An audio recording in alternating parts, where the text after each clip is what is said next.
Dieu nous donne en Christ un salut joyeux, un salut qui chante Alléluia. Dieu nous donne en Christ un salut joyeux, un salut qui chante Alléluia. Ce salut joyeux qui chante Alléluia, dans l'amour de Dieu que c'est merveilleux. Ce salut joyeux qui chante Alléluia, sais-tu qu'il est aussi pour toi? Puis aussi un chant de quatuor joie qu'on chantait avec Fatih, Scott et Alain. C'était merci Seigneur, oh oui merci pour cette nouvelle vie, pour ton pardon en Jésus-Christ, que ton saint nom soit béni, pour les jours de bonheur, de joie et de gaieté, et parce que notre cœur a retrouvé la paix, pour ta sainte parole qui nous parle de toi, pour l'esprit qui console, pour la vie par la foi. Merci Seigneur, oh oui merci, pour cette nouvelle vie, pour ton pardon en Jésus-Christ, que ton saint nom soit béni. Parce que après, bon, je ne vais pas continuer parce que je risque de me tromper dans les paroles. Ça fait longtemps que je ne l'ai pas chanté. Alors les disques, je les ai plus. Je les ai donnés avant de partir. Je n'ai plus du tout. Je regrette, peut-être que j'aimerais bien les avoir, mais bon. Alain s'est mis à la SACEM, alors je risque d'avoir des problèmes après. Alors je ne vais pas les mettre sur Internet. Ça lui sert à gagner des sous. Alors bon, je ne vais pas quand même lui prendre du pain de la bouche. Voilà. Bon Alain, je te dis bonjour. Fatih, si tu vois, parce que je ne sais pas ce que tu deviens, j'ai aucune nouvelle. Tu es à Chicago, Fatih, avec Linda. Je te dis bonjour aussi. Et puis Scott. Scott. Scott, je vais rappeler des souvenirs. Scott, un jour, il est parti en Afrique avec notre pasteur. Et il a ramené un singe. Et il venait aux réunions, à l'église, avec le singe sur les épaules. Et ce singe, il ne pouvait pas voir les noirs. Il était fou quand il en voyait. Justement, il y avait un membre qui était noir, quand il le voyait, il piquait une crise. Alors, il n'y avait que Scott qui pouvait le maîtriser, ce singe. Alors il lui cherchait les poux dans la tête. Je ne sais pas ce qu'il... Mais il en trouvait. Enfin, je ne sais pas si c'était des poux. Vous savez, les singes, ils fouillaient partout. Il faisait comme ça et puis il mangeait après. Ah là là. J'ai changé, je suis la Torah. Alors maintenant, on me mettrait à la porte de l'église. Tu fais Shabbat, t'es déchu de la grâce, va-t'en de chez nous. Voilà. Je les aime bien. Hein. Je les aime bien. Je les aime beaucoup. Alors les cheveux longs. Je me rappelle, le pasteur, il avait dit à Alain, parce qu'Alain s'était poussé un peu les cheveux.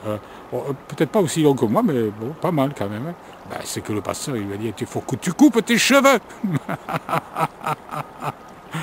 Et bien c'est vrai que si Yeshua revenait, il aurait une barbe et sûrement des cheveux longs, on lui dirait, si on ne savait pas que c'était le Seigneur, on dirait, vous ne faites pas partie de l'église tant que vous n'avez pas coupé vos cheveux. Je crois que dans les églises fondamentalistes, vous savez, surtout aux États-Unis, ils ont les cheveux très courts. C'est un péché de les laisser pousser. Donc le Seigneur, lui, il serait jeté dehors de l'église, banni. Et puis continuera à prêcher, mais sans le Seigneur, bien sûr, évidemment. Voilà.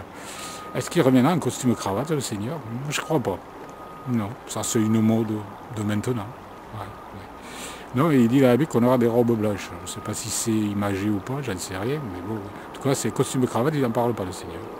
Non, comme des rasoirs électriques. Il n'y aura pas de magasin. Je vais acheter un rasoir pour la fête des pères. Non, ça n'existera pas. Non, il n'y en aura pas. Rassurez-vous, je suis sûr de ça. Parce que Dieu, Elohim, a fait des barbes aux hommes. Yeshua avait une barbe. Les apôtres avaient des barbes. Les patriarches avaient des barbes. Alors, il nous a fait des bras, des jambes, une tête, des pieds, des mains et une barbe. Alors, bien sûr, les gens, ils n'osent quand même pas se couper la tête. Bon, alors, ils se rasent. Non, ben, c'est vrai, quoi. Il nous a fait une barbe, ça, on peut le raser. Alors, on le rase. Et ça pousse tous les matins, c'est récalcitrant, hein. C'est que ça ne va pas partir. Ça repousse. Ah, bien sûr, si vous coupez votre tête, elle ne repoussera pas, ça c'est sûr. Mais bon. Non, Dieu dit, tu ne détruiras pas les frontières de ta barbe. Il ne faut pas. Laissez-vous pousser la barbe. Et c'est pas parce qu'il y a des terroristes qui ont des barbes qu'on ne peut pas se laisser pousser la barbe. Parce que c'est un piège de diable, ça. C'est le diable qui fait ça. Maintenant, il y a des endroits où vous ne pouvez plus trouver de travail si vous êtes un barbu. Terminé. Il faut se raser, obligé. C'est le passeport, c'est pas de barbe. Seulement, ils sont un peu bêtes, les gens, quand même, je vais vous dire. Parce que les attentats du 11 septembre, ils n'ont pas été faits par des barbus. Hein.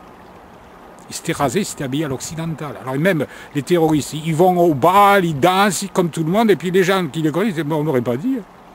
Non, non, c'est un gars très bien. Puis le barbu, le pauvre barbu qui est arrière sur le pochon, on va le soupçonner d'être un terroriste simplement parce qu'il a une barbe. Voilà. C'est stupide, c'est ridicule. C'est pas en attaquant l'extérieur qu'on va résoudre le problème. Hein. C'est pas vrai. Non, si les gens reviennent à Dieu, à la Torah, et ils observent les commandements de Dieu dans la Bible, qui sont aussi bien dans la première partie que la deuxième partie, ben ça résoudra le problème. Plus personne n'aura envie de tuer son voisin. On s'aimera. Tu aimeras ton prochain comme toi-même. Tu aimeras d'abord Dieu et ton prochain comme toi-même. C'est dans la loi.